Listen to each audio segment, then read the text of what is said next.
Hello, boys, girls, and others. My name is Admiral Flygon, as it says on my mat. And today we're going to be showcasing a deck, my first showcase. And I'm going to be showcasing probably my favorite deck ever. This will probably explain it. I am showcasing Mega Ray. So I have well, first of all, I've got a 3 lineup of Rays. The Mega has a thing called Theta Evolution. Delta Evolution. Delta Evolution. Which lets it evolve on the first turn you play the basic. It's kind of like a Wally, but it's not a supporter. Its attack is very nice. It is 30 damage for the amount of your benched Pokemon. And normally you can only have 5 on the bench. So there's this stadium called Skyfield that lets you have 8 on the bench, which is very nice for Mega Ray. So Mega Rayquaza does 30 more for each of your bench Pokemon, and what's a better bench Pokemon than one that gives you cards? So there's 4 Shaymins because, you know, I want to have a $600 deck. Yeah, so Shaymin, if you don't know, if you place it on your bench from your hand, you can draw until you have 6 cards in your hand. This is very good with this deck, because this deck does like to run its hand very short. So I've got 4 of those for a lot of draw support, actually. And then next, I've got 2 Hoopas to search for Shaymins, Rays, my Dragonite that I'm about to show you in a minute. When you play this Pokemon from your hand onto your bench, just like Shaymin you would, you can search for 3 Pokemon EX. But you can't search for the other Hoopa, unfortunately. You reveal them, and then you put them in your hand, and then, of course, you gotta shuffle your deck afterwards. I mean, what kind of a Pokemon card would be like that? It'd be broken. Alright, like I said, here's the Dragonite. Full Art Dragonite. Alright, its ability is different. It's interesting. When you play this Pokemon from your hand onto your bench, you may put 2 basic Pokemon from your discard pile into your hand. It is very good. Its attack is not that good. It's 4 energy cost, Hyper Beam for 130, and then you discard an energy attached to your opponent's active Pokemon. I mean, I've only been able to get it set up once, and it's because I had to, or else I would lose. I ended up drawing 4 prize cards from Dragonite that game. It was fun. Alright, now we're going to get into some of the trainers. One of the most important cards in a Mega deck is the Spirit Link. Every Mega deck has the Spirit Links, unless it's like... I can't even say Charizard anymore because it's got Spirit Links now. Yep. So I got the 4 Rayquaza Spirit Links. Even though I run a 3-3 line, it is very nice to have 4. Consistency. Very consistent. So I'm going to put that right next to the Skyfield because stuff you need. Ugh. And next I'm running 3 Mega Turbos. This is nice when you have to, you know, discard your Metal Energy or your Fairy Energy or your Water Energy or really, like, your basic energy. It allows you to attach a basic energy card from your discard pile onto one of your Mega Evolution Pokemon. Hence the name Mega Turbo. This is pretty good in a Mega deck. I kind of want to fit in a 4th, but I don't know what I would take out, if I would take out anything. I kind of like how it's running right now. Alright, now we're getting into some of the staples for pretty much every deck. Alright, so this is what we call Ultra Balls. This is what we call Ultra Balls. I like that. There's 4 of them, like every deck should have. Unless you're playing some weird deck, probably Frogs. You want to run 4 Ultra Balls. 4 Ultra Balls in every deck. Maybe 3 in some cases, but 4 is... Some can cut with 3. 4 is the standard. What it does is you discard 2 cards from your hand, and then you search your deck for any Pokemon. Let's say Hoopa, and you get 3 EXs from that. It is very nice. especially when your deck is EX heavy. My deck is running 3 Trainer's Mail. Most decks would run 4, but mine only runs 3 because I had to fit in an extra space. And honestly, I'm drawing into a lot of my cards anyways because I've got a lot of item cards. This is a very fast deck.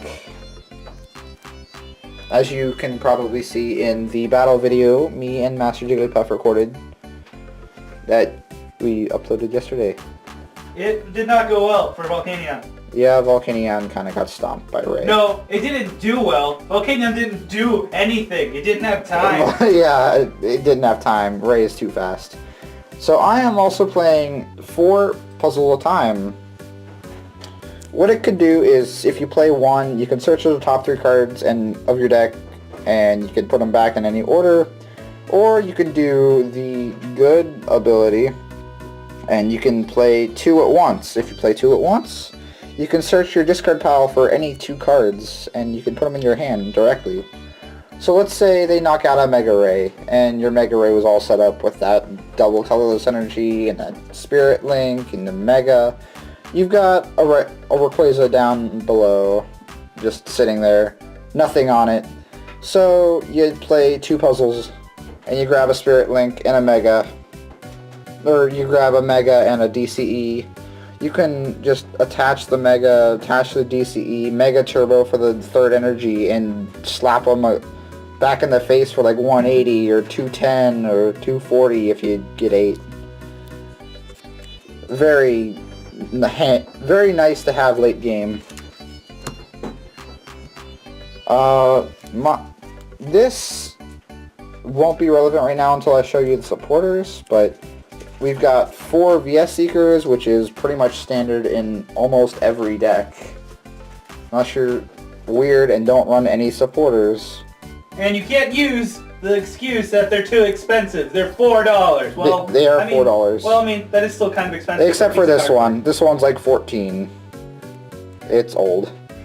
It's old. Thus better. Our next trainer card is the Floatstone. This is nice because some people like to stall and Lysander out. Like, they like to bring up your Dragonite with 3 retreat costs or your Hoopa with 2 retreat costs. Another trainer card that's useful is the Super Rod. What it does, you can shuffle 3 in combination of Pokemon and basic energies from your discard pile into your deck. It's nice, it's handy, I like it. Next card is the Switch. Switch is very handy when you if you have a Mega Ray active, you can't attach a Floatstone to the Mega Ray because the Spirit Link is a tool card. So now, next we're getting into the supporters. This is going to be a quick section because I only run 4 different supporter cards. I run 3 Professor Sycamore. This is the best supporter in the game, arguably. Arguably. Some people say otherwise, but I love Sycamore. No, Tierno's better. Alright. Well, Sycamore's a good card. Have a bunch of them in your deck. Is good. Alright, so then next I play 2 Lysander. What it does is you can switch one of your opponent's bench Pokemon with his or her active Pokemon. They do not get to choose. You get to choose, which is fun. Lysander's borked. Lysander is borked. The next supporter is my one of Hexmaniac for when they have Garbodor. Or not really Garbodor, but like when they have really anything with abilities. I might actually take this out. What? Just looking at it, Hexmaniac. What would you take out for it? One other good thing about deck profiles is you can like say changes you'd make too. So maybe a Brock's Grit, which would allow you to shuffle in 6 in combination of Pokemon and energy cards. But would you do that? I don't know. Now that I'm looking at it, I can't really see a play for Hexmaniac as he casually swaps the cards. Okay. It's a Brock Skirt right now. I'm not changing it again. So then I run a 1 of N. N is very cool because what it does is you shuffle your hand Each player shuffles their hand into their deck, and then you draw for the number of prize cards remaining. N is for like the first turn play, or like the second turn play maybe, where you want to screw up their hand, mess up their game. So next I have my energies. I run 4 double colorless energies. With Ray, his attack costs 3 colorless.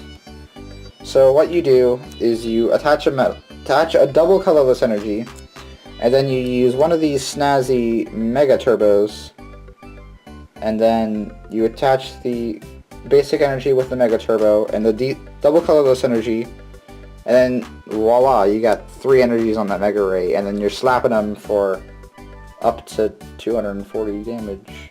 Alright, and then there are multiple variants. Many variants. Probably some that I don't even have yet.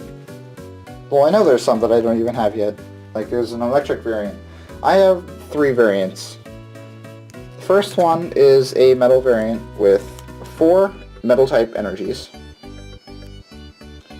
which you can use to power up your Rayquaza.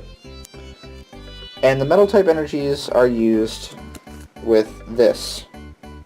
Its ability says, prevent all effects of your opponent's attack, except for damage, of course, done to your Pokemon that has any steel type energies attached to it.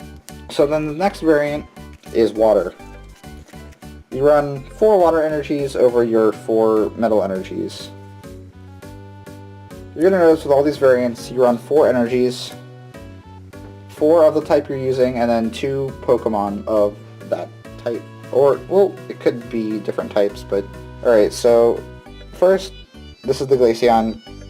This is the attack I was talking about. Crystal Ray for 70.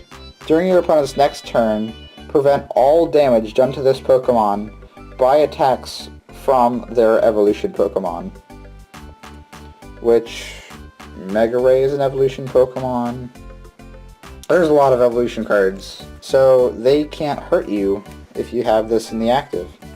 And then also, with the water energies, you can use Manaphy EX. Each of your Pokemon that has any water type energies attached to it has no retreat cost. So kind of like the Magearna with the metal type energies, but this one is water type energies and it gives you no retreat cost. That's really fun. And I have never used Manaphy's attack ever. It does 60 and then heal 30 from each of your bench Pokemon, I guess if you're in a huge pickle. This one is probably what I'm going to be running for recent plays. I've got Fairy. You might be wondering, why Fairy? Well, first of all, 4 Fairy energies, because, energies. Well, it's because of this. So, it's mainly for the Yveltal matchup, which is huge in the leagues that I play in. It has a resistance to Dark. Yveltal happens to be Dark. If this Pokemon is your active Pokemon, all damage is reduced by 30, so Yveltal is doing 50 less damage to your Diancie. Its attack isn't even that bad either. It's 60 damage, and if there's a Stadium in play, it does 50 more. So, let's say you have your Skyfield out, or they play Parallel City, you just move up your Diancie, and you're whacking at them for 110, and then they won't even be able to kill you, because you've got 150 HP, plus you're taking 50 less damage. That's pretty much all that I have for Standard, but I have got one variant for Expanded, but I'll save that for a different episode. Check out the battle video in the upper right hand corner with Master Jigglypuff. And if you want to check out our playlist of all of our other deck profiles, do that as well in the end card. And also our Battle Frenzy Friday series. And yeah, so if you enjoyed Admiral Flygon's deck profile, make sure you leave a like and comment down below your thoughts on his list. And subscribe for daily Pokemon videos such as vlogs, live streams, pack openings, and Mega Rayquaza. I'm sorry for being cringy.